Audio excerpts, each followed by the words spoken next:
Magandang araw mga kaibigan. Bigyan natin ng reaction, opinion itong post ng Masang Pilipino.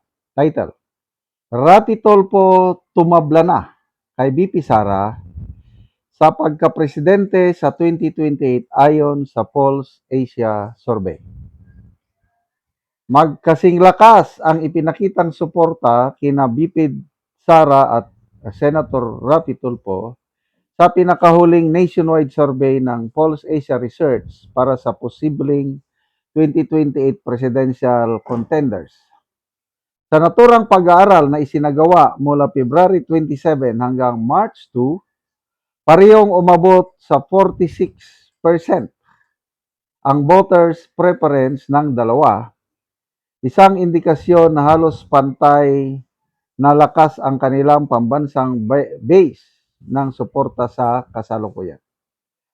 Sa hiwalay namang match-up sa parehong survey period, nangunguna si Duterte laban kay Leni Robredo na 51% kontra 43%. Si BP Sara, kung ang kalaban niya ay si Leni, 51% kay BP Sara, 43% lang kay Leni, na nagpapakita ng mas mataas niyang traction sa direktang head-to-head scenario. Gayunman, ito ang good news para sa ating mga DDS. Mabait talaga ang Diyos. Kapwa nagpayag sina Tulfo at Robredo na wala silang planong tumakbo sa pagkapangulo sa 2028. Okay. So, isa sa mga pinapaniwalaan ko na survey group itong Pulse Asia. Huwag niyong isipin na parang mind conditioning ito. Kasi ang ginawa nila is match up. Dalawa lang kandidato ang pagpilian. So, ang tanong, between the two candidates, dalawa lang pagpilian eh. Sara and Tulfo, sino ang pipiliin mo? So, namili sila. Kaya ang resulta, 46% silang parehas. So, 46 sa 92, merong 8 na undecided. Ganyan yan. Sa isang match-up o one-on-one labanan, mamili ka lang sa dalawa. Sino ang bubutuhan mo? Sara, Leni. Another match-up, dito, panalo si BP, 51%, 43 lang si Leni. So, that's how many? 94. Mayroong 6% na undecided. Ngayon, kung sino pa ang malakas na pwedeng makalaban ni BP Sara sa 2028, sila pa ang nag-announce na hindi kami kakandidato. Di ba pabor yan sa kay BP? Pabor sa atin. At least, yung mga malalakas niyang kalaban,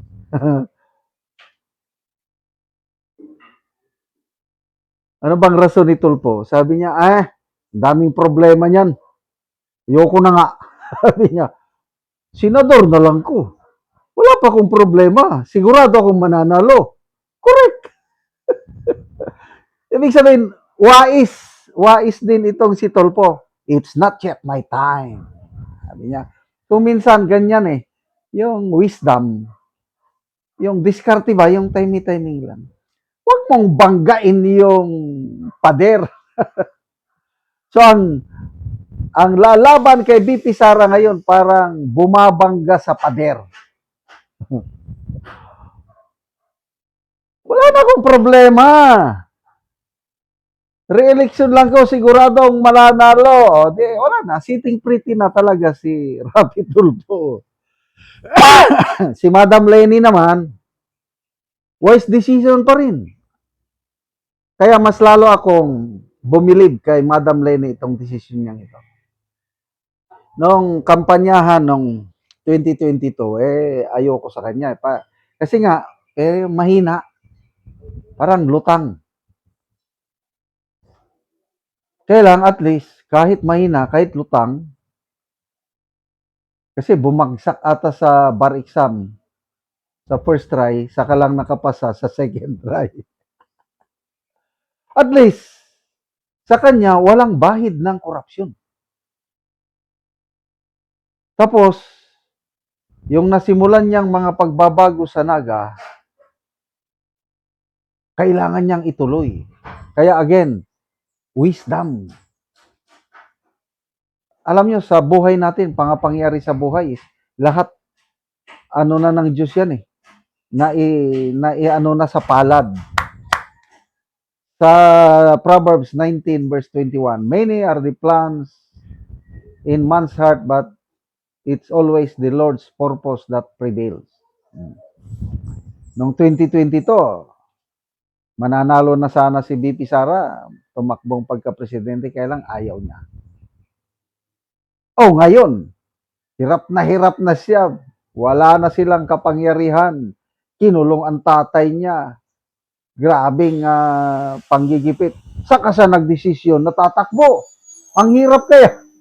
But then, Lord's timing lahat.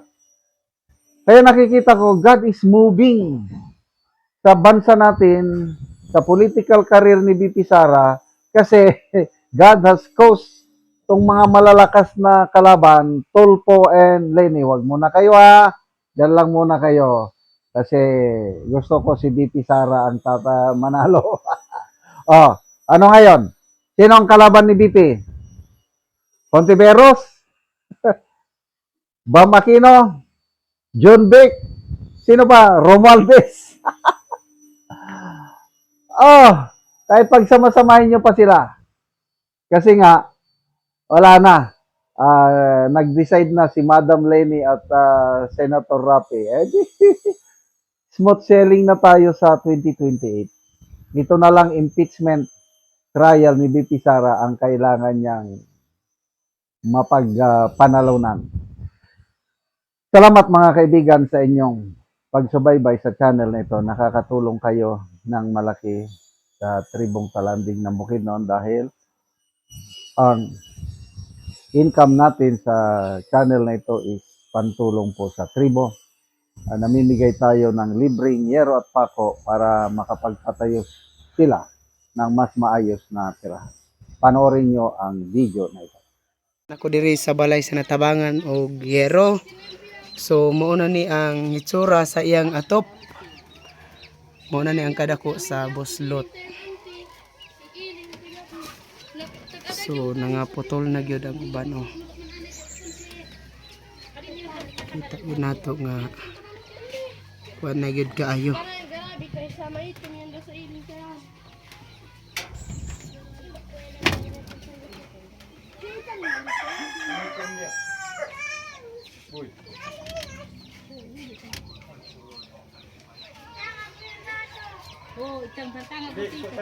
So karon mag-atop na ni sila sa nahatag sa ilang yero. So mapulian na gid ni ang ilang atop nga buslot na.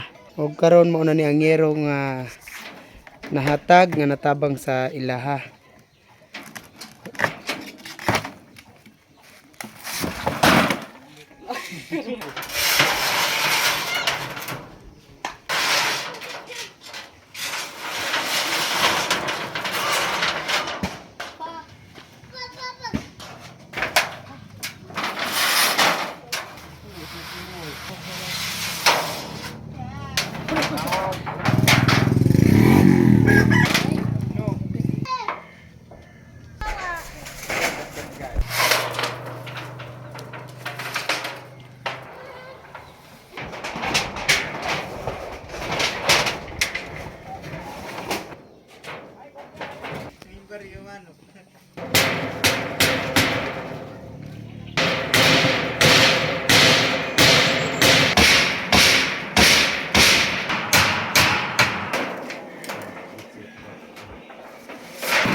Og karon humanagid sa pag-atop ang among ginatabang nga yero. Makita gid nato nga napulihan natong ilang atop nga mga buslot.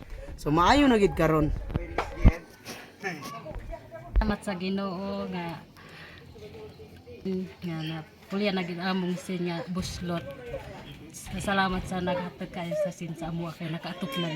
Kinsi nakatuig na among sin aya pa na isdan. Oo, so salamat kaayo. Salamat ka.